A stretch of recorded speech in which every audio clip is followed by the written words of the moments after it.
উত্তরবঙ্গের মানুষের প্রাণের খাবার হচ্ছে আলুর ঘাটি। আর আমাদের বাগমারার এলাকার বিশেষত আলুর ঘাটিটা ছাড়া চলে। রোজা রমজানের দিনে যে মিলাদগুলো হয় আবার সমাজের খাওয়া হয় সেইগুলোতে কিন্তু আলুর ঘাটি থাকবেই। আর আলুর ঘাটিতে কি হয় জানেন, এক ডেক্সি করে বেশি রান্না করা হয় যেন সবাই সেরির জন্য ভাগ করে নিতে পারে। আর এই আলুর ঘাটি যদি আপনি বেশ কয়েকদিন জাল দিয়ে দিয়ে খান তাহলে যে আরো টেস্ট বেড়ে যায়, এটা না খেলে আপনি বুঝতে পারবেন না। না বললেই নয়, এই আলুর ঘাটি যদি আবার আপনি পান্তা ভাতের সঙ্গে খান তাহলে কিন্তু আরো মজা পাবেন। না খেয়ে থাকলে এখনই খেয়ে নেবেন, খুব মিস করবেন কিন্তু।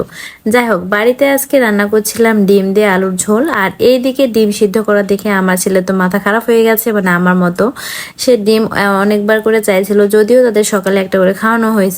কিন্তু বলেন তো, এখন যদি আমি ডিম তাকে খাওয়াই তাহলে দেখা যাবে রান্নার পরে সে আবার বায়না করবে। এরকম তো হতে পারে না, কারণ আমি আমার সন্তান এবং আমার যে বড় মানুষগুলো আছে, আমার বাড়ির সদস্যগুলো আছে, সবাইকে কিন্তু সমানভাবে দেওয়ার চেষ্টা করি, কারণ সবারই তো সবকিছু খাওয়ার প্রয়োজন আছে। এমন এমন পরিবার আমি দেখেছি যে ছোট বাচ্চা বলে তাকে সব খাইয়ে দেয়, আবার বড় মানুষদের কথা খেয়ালই করে না। এটা কিন্তু আমি মোটেও পছন্দ করি না, কিংবা সেটা করিও না। যাই হোক, এদিকে তাকে কোনোভাবে ভোলায় ভোলায় রাখা হয়েছে, মানে শিমলার তো অবস্থা খারাপ করে দিয়েছে। আর এদিকে আমি রান্না বান্নাও শুরু করে দিয়েছি। তেলের মধ্যে একটু হলুদ দিয়ে আমি ডিমগুলো ভালোভাবে ভেজে নিচ্ছি।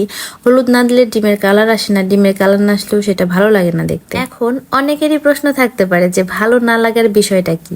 বিষয়টা হচ্ছে, আমরা যেহেতু বাঙালি, আগে দর্শনধারী হতে হবে, তারপর তো গুণের বিচার আমরা পরে করি। হ্যাঁ, যেহেতু তরকারির কালারটা যদি সুন্দর না আসে তাহলে কিন্তু খেতেও আমরা মজা পাবো না, সেটা স্বাস্থ্যসম্মত হোক আর না হোক। দুঃখের মধ্যে পড়ে গেছে আশেপকে নিয়ে, যেহেতু আশেপ ডিম দেখছে আর এই তরকারি খাবে, যার জন্য ঝালের পরিমাণ একদমই কম দেওয়া হয়েছে। রান্না করতে করতে আমি কেমন জানি রান্না শিখে গেছি। মানে রান্নাও কিন্তু এক প্রকারের আর্ট, যেটা সবার মধ্যে থাকে না। আর যারা বলে না যে আমি রান্না পারি না, এটা কিন্তু একটু ভুল কথা। যখন আপনি কন্টিনিউ একটা কোনো কাজ করবেন তখন সেই কাজটা কিন্তু মহব্বতের সঙ্গেই করবেন, তখন দেখবেন যে আস্তে আস্তেও আপনি সেই কাজে পারদর্শী হয়ে উঠেছেন। তবে আমার মিস্টেক বেশি হয়, লবণের কম বেশি। তবে সজল আমাকে যে বিষয়টাতে বলে রেখেছে হচ্ছে তরকারির মধ্যে লবণ যেন বেশি না হয়, কম হলে তার কোনো সমস্যা নেই।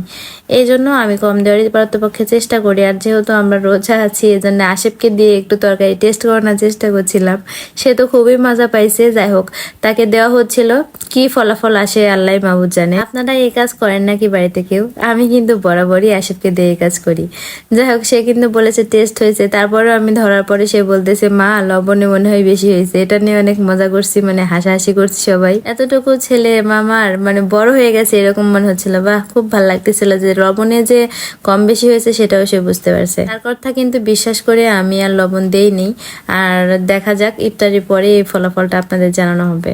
এর মধ্যে আমরা রান্না করতে লেগে একটা সমস্যার সম্মুখীন প্রতিনিয়তই হচ্ছি। সেটা হচ্ছে যে যেহেতু আমাদের মাথার উপরে আমের গাছ, আর আমের মুকুলগুলা সবসময় ঝরতেই আছে, যার জন্য আমাদের একটু ফুল প্রোটেকশনের মধ্যে রান্না করতে হয়। যদিও দুই একটা মুকুল তরকারির মধ্যে পড়ে যায়, এটা আসলে কিছুই করার নেই। এর মধ্যে কিন্তু আমার তরকারিটা হয়ে গেছে মাশাল্লাহ, হলুদ কালার হয়েছে, যেটা আমি বরাবরই বলি তরকারি হলুদ কালার না হলে আমার মাথা খারাপ হয়ে যায়। নিজে রান্না করেছি, তারপরও বাষ্প করছি দেখে কিন্তু বেশ ভালো লাগছে, মনে হচ্ছে যে তরকারিটা অনেক টেস্টি হবে।